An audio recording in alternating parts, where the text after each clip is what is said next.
भारी बहुजन महासंघ के अध्यक्ष प्रकाश आंबेडकर ने आरएसएस की तुलना आतंकी संगठन से की है। मुंबई के पास कल्याण में एक रैली में प्रकाश आंबेडकर ने आरएसएस के शस्त्र पूजा के कार्यक्रम पर सवाल उठाए और कहा कि जब देश में सभी की सुरक्षा के लिए पुलिस है तो आरएसएस को हथियारों की क्या जरूरत है। देशामधलं एक टेररिस्ट ऑर्गनायझेशन कोण असेल तर आरएसएस हे असतात एक टेररिस्ट ऑर्गनायझेशन संघटना। मोहन भागवत यांना आम्ही असताना विचारतो की AK-47 कशासाठी।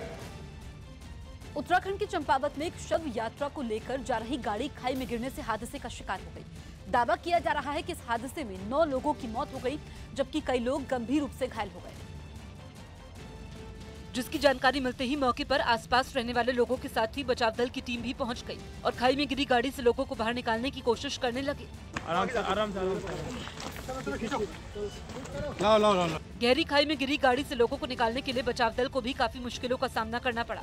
आप लोग पीछे हटो, यहाँ से पत्थर गिर रहे हैं, आप लोग पीछे हटिए प्लीज। इस बीच हादसे का शिकार हुए लोगों के परिजन भी मौके पर पहुंच गए और मातम मनाने लगे। हादसे में घायल लोगों को एम्बुलेंस की मदद से पास के अस्पताल ले जाया गया, लेकिन कुछ लोगों की बिगड़ती हालत देखकर एयर एम्बुलेंस को मदद के लिए बुलाया गया और हल्द्वानी भेज दिया गया, जहां उनकी हालत गंभीर बताई गई। पुलिस ने इस घटना के लिए ओवरलोडिंग को जिम्मेदार माना। ओवरलोडेड लोग बाग मैक्स गाड़ी में बैठे हुए थे।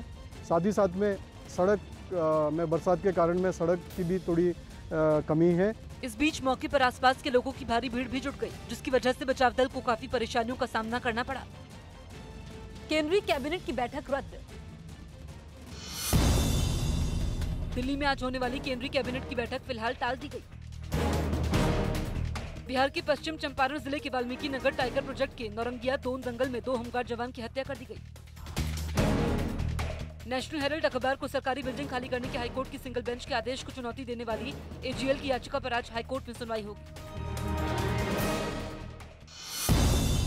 कुंभ में महामंडलेश्वर प्रखर महाराज के शिविर में समष्टि भंडारे का आयोजन किया गया। राजस्थान के राजसमंद जिले में एक तेज रफ्तार बाइक बेकाबू होने पर उसमें आग लग गई और युवक की मौके पर मौत हो गई। नवी मुंबई के वाशी इलाके में एक लॉन से महिला का शव मिलने पर सनसनी फैल गई। यूपी की योगी सरकार में मंत्री और सुहेलदेव भारतीय समाज पार्टी के नेता ओम प्रकाश राजभर ने धमकी दी है कि अगर ओबीसी के 27% आरक्षण में अति पिछड़ों को हिस्सा नहीं मिला तो बीजेपी से गठबंधन तोड़कर राज्य की सभी 80 सीटों पर चुनाव लड़ेंगे। राजभर ने पिछले दिनों आए सर्वे में बीजेपी को 100 सीटें घटने के अटकलों को सही बताया और इशारा किया कि एनडीए में सब कुछ ठीक नहीं है। ये 3 कैटेगरी बना दिया जाए, पिछड़ा, अति पिछड़ा और सर्वाधिक पिछड़ा, और इसको 3 कैटेगरी बांट करके इनको आरक्षण का लाभ दिया जाए। अक्टूबर की रिपोर्ट आई है और जनवरी बीतने जा रही है। 24 तक यदि भाजपा ने कोई निर्णय नहीं लिया तो 24 तारीख को बड़ा कार्यक्रम हम बनारस में करने जा रहे हैं और वहीं हम ऐलान करेंगे कि अब हम भाजपा के साथ नहीं रहेंगे। दिल्ली के अशोक विहार इलाके में एक औरत ने अपने प्रेमी के साथ मिलकर अपने ही बेटे की हत्या कर दी। हत्या के बाद जब शव को ठिकाने लगाने के मकसद से दोनों ने एम्बुलेंस को बुलाया तो एम्बुलेंस के ड्राइवर ने पुलिस को खबर कर दी। मौके पर पहुंची पुलिस ने बेटे की हत्या के आरोप में उसकी मां और उसके साथी को गिरफ्तार कर लिया। ये जो डिसीज्ड है, जो अभी आइडेंटिफाई हुआ है, रविंदर कुमार पाठक, इसके सर पे काफ़ी चोट के निशान थे और इसके जो रिलेटिव्स हैं वो शक के घेरे में हैं। उनसे हम पूछताछ कर रहे हैं, इन्वेस्टिगेशन जारी है और जल्दी हम इसको केस को सॉल्व कर रहे हैं। मध्य प्रदेश में किसानों का कर्ज माफ होना शुरू भी नहीं हुआ कि सरकार ने सहकारी बैंकों में कर्ज के नाम पर हुए घोटाले की जांच के आदेश दे दिए। अगर ये जांच लंबी चली तो किसानों की कर्ज माफी की तारीख आगे बढ़ जाएगी। इसलिए इस फैसले पर सरकार की मंशा पर ही सवाल उठ गए, क्योंकि उसने सहकारी बैंकों में किसानों को कर्ज देने में हुए घोटाले की जांच का फैसला किया। इसमें लिखा है कि कर्ज माफी के लिए जरूरी है कि सहकारी बैंकों में हुए घोटाले की जांच हो। इसमें सरकार ने ये बात भी मानी कि घोटाले की वजह से सहकारी बैंकों के पास कर्ज लेने वाले किसानों की सही जानकारी नहीं। सरकार ये जांच इसलिए करवा रही है क्योंकि सहकारी बैंकों की लिस्ट पर राज्य में विवाद हो रहा है, क्योंकि इनमें किसानों का 13-13 रुपए तक का कर्ज माफ करने का ऐलान है। यही नहीं, कर्ज माफी में कई ऐसे किसानों के नाम हैं जिन्होंने कभी लोन लिया ही नहीं। लिस्टें टाइम पे नहीं आ रही है, इसका कारण है कि कहीं न कहीं गोलमाल उस भ्रष्टाचार की गंगा थी। इस तरह का जितना मैनिपुलेशन सरकारी सोसाइटी संस्थाओं में, कॉर्पोरेटिव सेक्टर की बैंकों में पाया गया, उस पर आपराधिक केस दर्ज होंगे। इस मसले पर बीजेपी को लगता है कि सरकार कर्ज माफी लटकाने के लिए सहकारी बैंकों को बहाना बना रही है। कर्ज माफी के नाम पर ये डिले करने का खेल चल रहा है। आवेदन मंगाओ, आवेदन में उलझा दो, तब तक लोकसभा तो निकल ही जाएगा।